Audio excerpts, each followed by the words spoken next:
Entdecke das geheime Liebesleben im Kühlschrank. Wusstest du, dass der Kühlschrank der geheime Ort für romantische Abenteuer ist? Stell dir vor, du willst nur ein Bier holen. Aber was siehst du da? Genau, die letzte Schokolade, die deine Ex liegen gelassen hat. Lauter. Plötzlich ist da dieser innere Konflikt.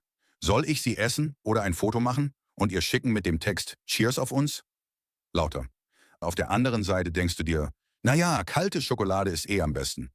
Aber dann, bam, geht die Kühlschranktür zu, du bist wieder in der Realität und überlegst, wem du diesen kalten Schatz zeigen solltest.